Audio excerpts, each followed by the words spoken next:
Pemirsa litigasi, banjir bandang kembali melanda Desa Totopo, Kecamatan Bilato, Kabupaten Gorontalo.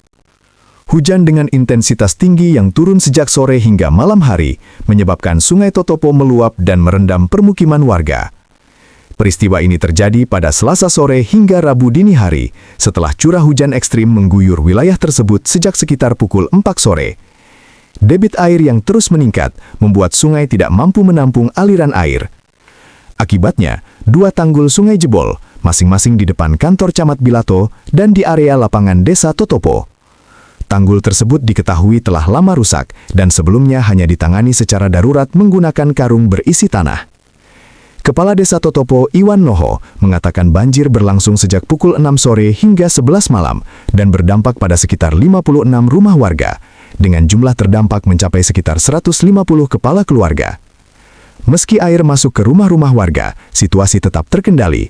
Pemerintah desa lebih dahulu mengumumkan peringatan melalui pengeras suara masjid, sehingga warga dapat bersiap dan tidak terjadi kepanikan. Sebagai langkah darurat, pemerintah Desa Totopo bersama pemerintah kecamatan menyalurkan bantuan makanan kepada warga terdampak. Bantuan tersebut berasal dari persediaan kegiatan desa yang dialihkan untuk membantu korban banjir. Sementara itu, mantan Kepala Desa Totopo, Mashkur Adam, menilai banjir kali ini merupakan banjir bandang terbesar yang pernah terjadi di wilayah tersebut. Air bahkan dilaporkan sempat melewati jalan nasional, sesuatu yang jarang terjadi sebelumnya. Menurutnya, penyebab utama banjir adalah kerusakan tanggul Sungai Totopo yang telah berlangsung bertahun-tahun tanpa perbaikan permanen. Tiba-tiba itu banjir bandang itu datang sekitar jam 8 malam.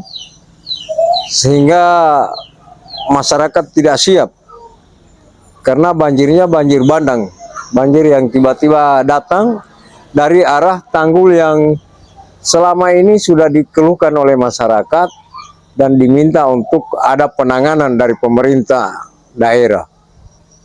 Tapi kan alasan sampai saat ini pemerintah daerah tidak memiliki dana untuk penanganan dan perbaikan tanggul yang sudah sekian lama itu hancur, jebol karena banjir yang sudah berulang-ulang. Ketika saya masih aktif sebagai kepala desa itu saya sudah ajukan, saya sudah buat proposal. Penanganannya juga mungkin masih sedikit, cuma karena memang saat itu juga tidak juga ditangani oleh pemerintah, sehingga saat ini sudah parah.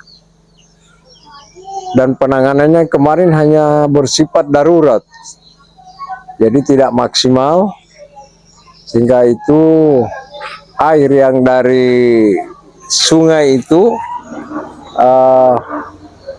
tadi malam itu ketika banjir bandang itu masuk ke pemukiman masyarakat.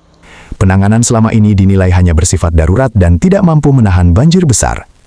Mashkur juga menyebut, hingga pasca banjir, warga masih membersihkan rumah secara mandiri karena belum terlihat kehadiran pemerintah daerah, BPBD, maupun Tagana di lokasi. Baik pemerintah desa maupun masyarakat berharap pemerintah kabupaten segera melakukan perbaikan permanen berupa pembangunan tanggul dan bronjong agar banjir bandang tidak terus berulang. Dalam peristiwa ini tidak ada korban jiwa, namun kerugian material dan dampak sosial dirasakan cukup besar oleh warga Desa Totopo. Inilah kondisi terkini Desa Totopo pasca banjir bandang. Dari Desa Totopo, Kecamatan Bilato, Mukhlis Harim melaporkan.